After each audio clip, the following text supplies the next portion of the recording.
Équipe de 100% nouvelles. 15h30, c'est l'heure de notre rendez-vous avec le collègue Mario Dumont. Bonjour, Mario. Bonjour.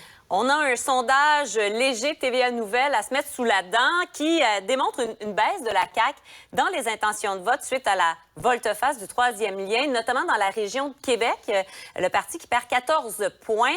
Est-ce que tu crois qu'à ce moment-ci, à la CAQ, on se demande comment redresser la barre dans la région de Québec, surtout? Je sais pas qu'est-ce qu'on peut faire, parce que là, c'est pas facile à réparer. Hein? Moi, si j'étais à la CAQ, je m'inquiéterais plus trop pour la région de Québec. Parce qu'à mon avis, dans la région de Québec, le choc qui est là, le choc est pleinement encaissé. Les points, ils les ont perdus. Là. Perdre 14 points là, d'un sondage à l'autre, c'est énorme. Le danger, à mon avis, c'est l'image de la CAQ, la parole donnée, l'image générale, la crédibilité du parti. Ou là, tu sais, si tu habites dans une autre région du Québec, ben, tu sais, le troisième lien, c'est pas aussi viscéral, là. C'est plus que, tu sais, l'image du parti se détériore, c'est un parti qui baisse d'un sondage, c'est un parti qui a manqué à sa parole. Ça se peut que tu t'en décroches, tu comprends, progressivement, là, pas avec la même intensité ou pas avec la même vitesse que les gens qui se sentent localement trahis par un dossier.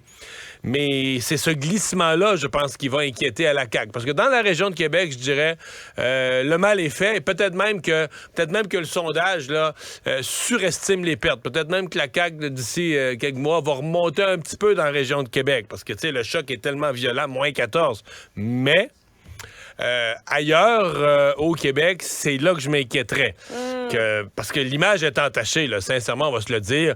L'image de la crédibilité de la CAQ a été entachée. Et ce qu'on voit dans le sondage, Marianne, c'est que, tu sais, je sais pas, là, est-ce qu'il y a des gens à la CAQ qui rêvaient que parmi des citoyens plus soucieux d'environnement, qui vivent ailleurs que dans la région de Québec, puis qui n'aimaient pas le projet de troisième lien, qu'on se rallie à la CAQ en disant, moi, j'aimais pas ce projet-là, enfin, ils l'ont abandonné, je vais me rallier à la CAQ. Mais il y en a pas, il y a personne qui réagit comme ça. Ils étaient déjà ailleurs, c'est ce que tu veux dire. Ils étaient déjà ailleurs, puis ils sont restés ailleurs. Par contre, ce qui était... Bon, là, la CAQ perd des plumes, mais ce qui est drôlement intéressant, c'est que ça se répartit pas, c'est pas tombé comme une pluie là, également sur tout le monde. Il y a vraiment des partis où il y a beaucoup de mouvements, puis d'autres partis où il se passe rien. Ben oui, on voit comment ça sert bien Paul Saint-Pierre Plamondon. Est-ce que ce sont des péquistes qui retournent au bercail? Parce que je veux dire, dans la région de Québec, ça fait longtemps qu'ils étaient en exil, là. Ouais. Dans la région de Québec, ça peut pas être des péquistes qui retournent au bercail parce qu'il n'y a pas eu de péquistes, ça fait tellement longtemps. C'est ça. Le PQ premier dans la région de Québec, mais je me souviens pas de ça, d'autant plus que dans ces sondages-là, il faudrait voir le territoire exact, mais c'est la grande région de Québec, ça inclut une partie de Chaudière-Appalaches. Et dans Chaudière-Appalaches, Marianne, ça fait, même à l'époque, quand moi j'ai quitté la politique il y a 15 ans, le PQ était déjà disparu de Chaudière-Appalaches. Il en restait des petits exécutifs de comté d'un comté, mais plus de voteurs. Là. Je veux dire, c'était des 5, 6, 7 il n'y en avait plus, là. En Beauce, il n'y avait plus de PQ. Dans Montmagny-Lillet, c'était des très petits nombres, des très petits pourcentages de votes. Et donc, moi, je reste prudent, là, parce que c'est tellement nouveau de voir le PQ à ce niveau-là dans la région de Québec, là, qu'on écarquille les yeux, on dit « wow ». Mais si ça devait se maintenir, si ces appuis dans la région de Québec devaient se maintenir pour le PQ, ce serait tout un exploit pour Paul Saint-Pierre Plamondon et ce serait très prometteur parce que la région de Québec est souvent avant-gardiste, la région qui est parfois avant tout le monde. Donc, non, c'est un excellent sondage pour le PQ. Marianne, ce matin, pendant mon émission, là, je faisais un peu le tableau de l'histoire du PQ. Là, la descente aux enfers, puis bon, l'élection de 2018 qui n'a pas été facile, puis l'après 2018 qui n'a pas été facile. Puis le fond du baril, on pourrait le placer cet été, l'été passé, l'été 2022. Et à un moment donné, il était à 10 %. Même certains sondeurs les ont mis là, dans les 1 chiffre, là, 8, 9. Ouais.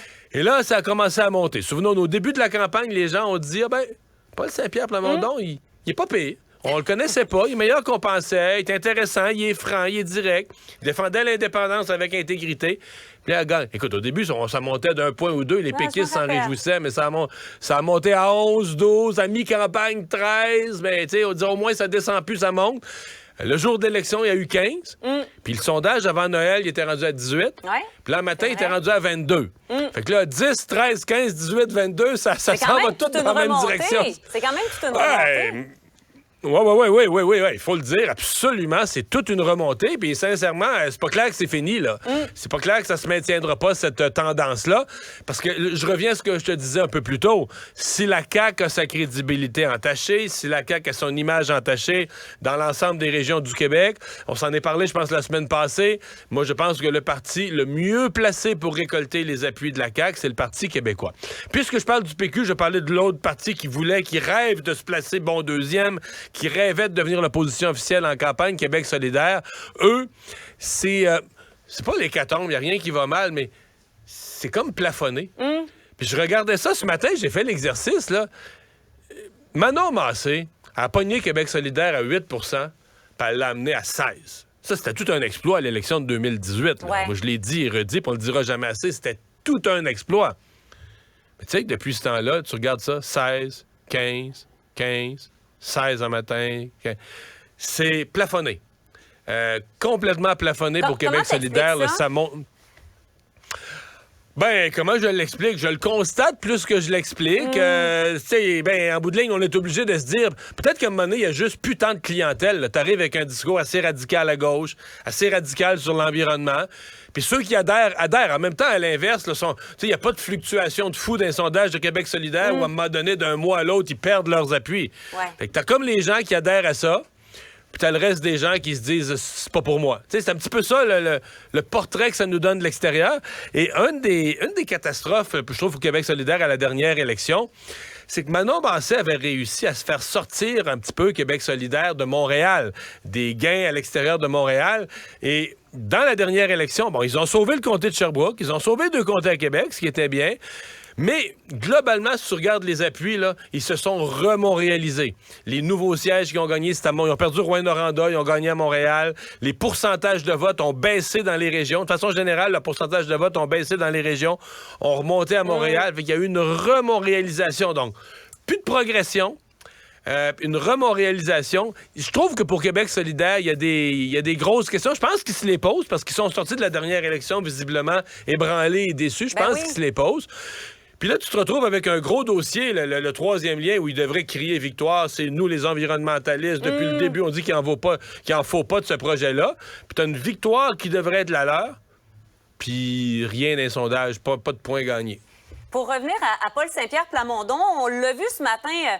peut-être bouder un peu son plaisir, ne voulait pas se réjouir trop du sondage. As-tu quand même l'impression qu'il va aller se promener un peu plus à Québec, peut-être même sur la rive sud de Québec?